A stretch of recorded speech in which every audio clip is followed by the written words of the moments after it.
Ayer hicimos una ponderación lo más amplia posible sobre Henry Kissinger, incluyendo lo que nosotros entendemos que son sus grandes virtudes y las cosas que se señalan como sombras de Henry Kissinger. Y hoy hay un trabajo en el periódico Listín Diario que resume parte de esas cosas que siempre se han alegado contra Henry Kissinger. Y ahí hay opiniones, por ejemplo, de el expresidente uruguayo, estamos hablando de Julio María Sanguinetti, y hay otras opiniones.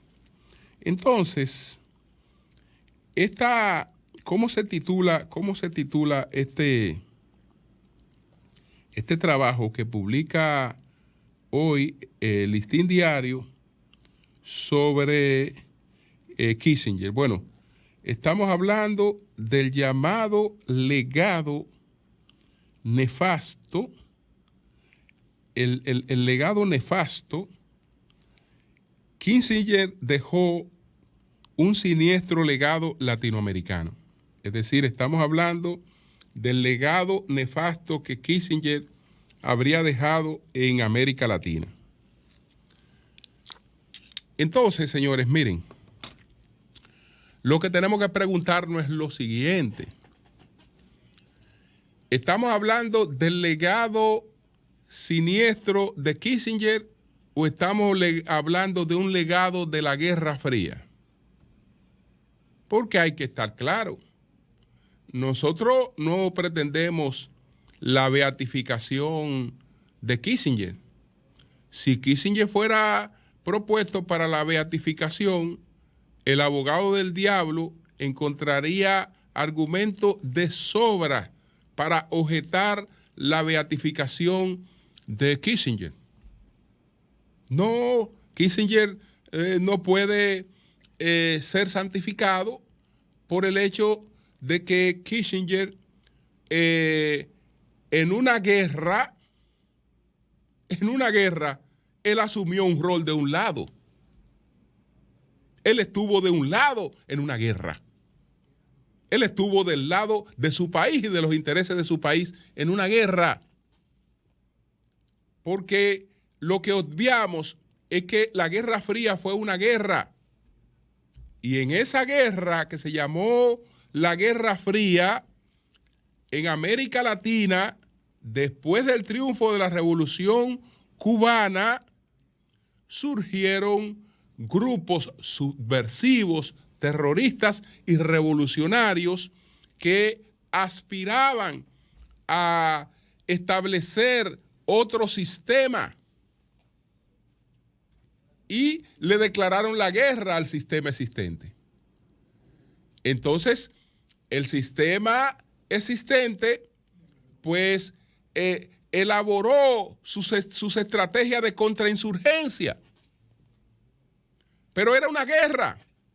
Es decir, no era que hubo un individuo que a gente que estaba rezando o a gente que estaba de manera inofensiva, siempre una guerra, porque eso hay que decirlo también.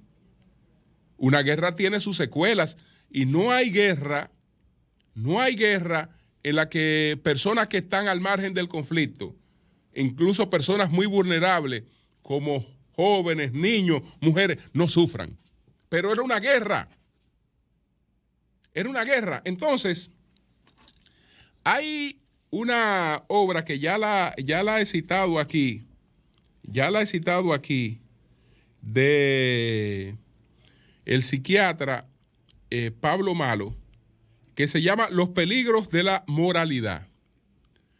Y él explica cómo nos ubicamos en una poltrona, que los crímenes que se cometen desde nuestra parte son actos heroicos y lo que se dan desde la otra parte son crímenes. Pero los que nosotros cometemos enfrentando a nuestros adversarios son actos heroicos. Él dice, la moralidad puede legitimar la inmoralidad.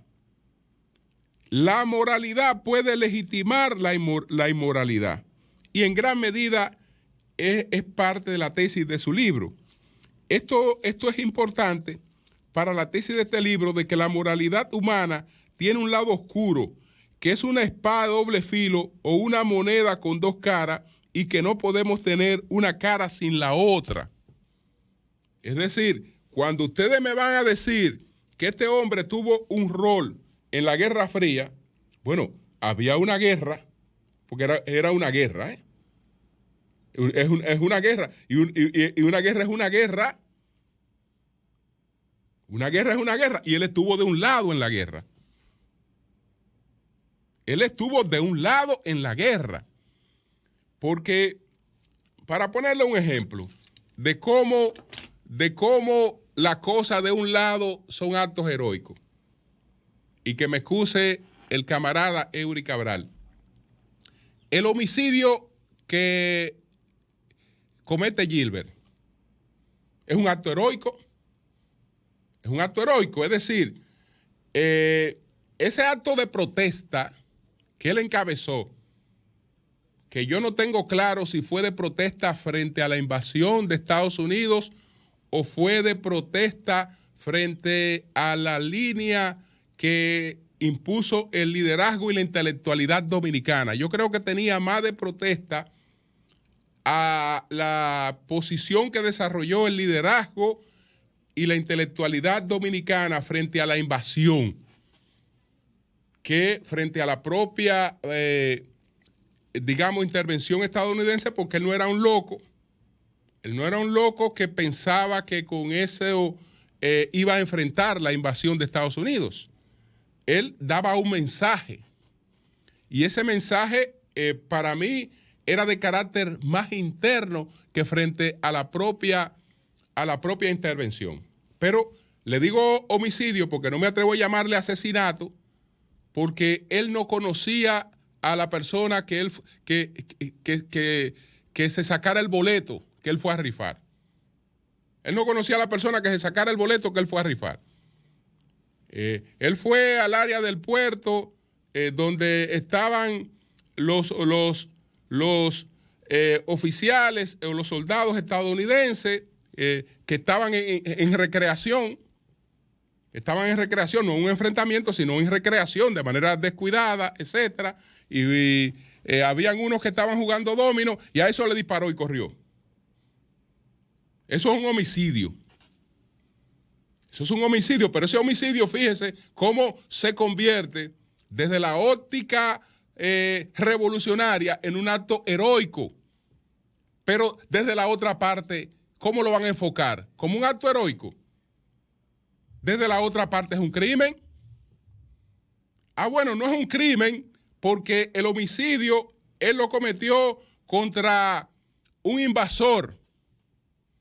¿Y quién ha dicho que la otra parte se percibía a sí misma como invasora?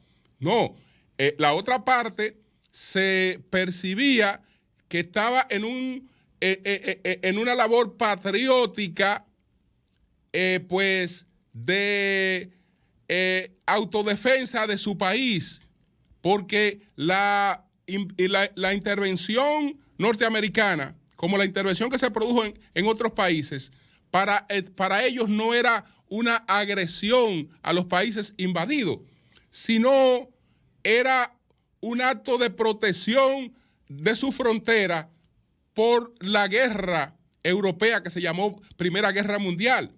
Entonces, para evitar que pudiera ser objeto de algún tipo de ataque que le llegara a su territorio, decidió salir a proteger su frontera. Es decir, desde el punto de vista de la moral estadounidense y de la moral de aquellos, ellos están cumpliendo con una misión patriótica para su nación, de proteger a su nación en el momento en que hay una guerra mundial y que ellos pueden ser objeto de ataque. Entonces deciden un programa de invasión, que no fue la invasión a la República Dominicana, sino un programa de invasión, pero eso no tiene que ver con realidades particulares de esos países, sino con una estrategia de autodefensa de Estados Unidos en esos momentos. Entonces, el que va y lo enfrenta se siente moralmente en una labor patriótica, pero el enfrentado también se siente en una labor patriótica. Eso es más o menos lo que analiza en distintos conflictos Pablo Malo, cómo nos ubicamos en determinada posición. Y cuando les decía que no estoy seguro si fue un enfrentamiento pensado a la invasión o a la estrategia seguida por la clase política dominicana, lo digo porque el liderazgo más importante del país, el liderazgo político e intelectual del país, decidió que el enfrentamiento no sería militar, que no habían condiciones para un enfrentamiento militar a esa invasión, y no la habían por lo siguiente, porque estaba invadido Haití por Estados Unidos, porque estaba tomado Puerto Rico, porque Cuba estaba bajo la enmienda Platt, que Cuba también estaba tomada por Estados Unidos o estaba bajo la enmienda Platt, y porque los únicos dos aliados posibles que habían en la región eran países que correspondían a Francia o correspondían a Inglaterra. Y en esos momentos, tanto Francia como Inglaterra necesitaban de Estados Unidos para la guerra contra Alemania. Por lo tanto, no había posibilidad de ningún tipo de apoyo para un enfrentamiento militar a la invasión. Y don Desiderio Arias, como el principal líder político, y Américo Lugo como el principal intelectual del nacionalismo dominicano, y toda la clase política y intelectual del país, principalmente, dijeron, no habrá enfrentamiento militar. Entonces ahí se produce esto, que es una forma de expresar su desacuerdo con lo que podíamos decir que aprobó la élite política del país. Mierda para la élite política del país. Vamos a provocar un acontecimiento que cambie eso. Que cambie eso. Vamos a demostrar que no, que ellos no tienen razón. Por eso es que me manejo en la duda de ver hacia quién se dirigió exactamente el homicidio. ¿A quién se dirigió el acto de homicidio en que se incurrió en ese momento? Pero fíjense que es un homicidio glorioso. Pero glorioso desde una narrativa. Entonces, eso es lo que ocurre también con Kissinger. Es lo que ocurre con Kissinger. Las acciones de contrainsurgencia que planificó Estados Unidos para evitar nuevas Cubas, o para enfrentar los actos subversivos, o para enfrentar los actos de terrorismo, para enfrentar los grupos armados, para enfrentar una serie de cosas, bueno, esos son crímenes de Estados Unidos y de quienes los concibieron, porque lo que hacían los otros no eran crímenes, eran acciones revolucionarias. Desde el punto de vista moral de este lado, no, eso eran acciones revolucionarias. Crímenes en una guerra, nada más lo hay de un solo lado, eso es un cuento. Es un cuento. Entonces, fue un personaje que en una guerra le tocó un rol y lo asumió, y por lo tanto no puede ser un santo. Él tiene sangre. Porque los que participan en una guerra de lado y lado tienen sangre, tienen mancha de sangre. La sangre no solo corre de un lado en la guerra. Era una guerra. Era una guerra que se declaró contra el sistema capitalista. Fue una guerra. Entonces, en esa guerra se dieron esos acontecimientos. Entonces, hay que enfocarlo para que tengamos la oportunidad de analizar todos los aspectos y entonces se pueda formar una conciencia crítica. Porque lo otro no es más que fanatismo. Cuando es el episodio de un lado y sesgado y solo estoy viendo esta parte de las cosas. No, eso es fanatismo. Eso es fanatismo. Entonces, yo creo que ese legado nefasto, más que de un personaje, es de una guerra. Es de una guerra en la que ese personaje jugó un rol. Bueno, hoy ya sabremos lo de la alcaldía del Distrito Nacional del PRM, que es un aspecto que crea expectativa. Yo insisto en que Carolina, que como destacaba en el programa que se ha hecho en Ocoa, con los recursos que ha tenido disponible, pues ha hecho una buena gestión, con recursos muy limitados, incorporando en gran parte al sector privado en muchas de las iniciativas que ha emprendido, pues está compelida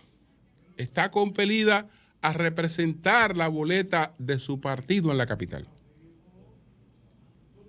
Porque el vacío que su ausencia dejaría podría resultarle muy costoso políticamente a ella hacia el futuro. Entonces, hoy se vence el plazo, por lo menos para esto. Para lo de la senaduría todavía seguiremos con especulaciones, porque no sé qué fue lo que pasó con Guillermo Moreno, pero todo parece indicar que hay una crisis ahí en ese aspecto. Hay una crisis en ese aspecto y que se están analizando cuchumil opciones. Pero lo de Carolina yo creo que es un hecho. Ya veremos. Cambio y fuera.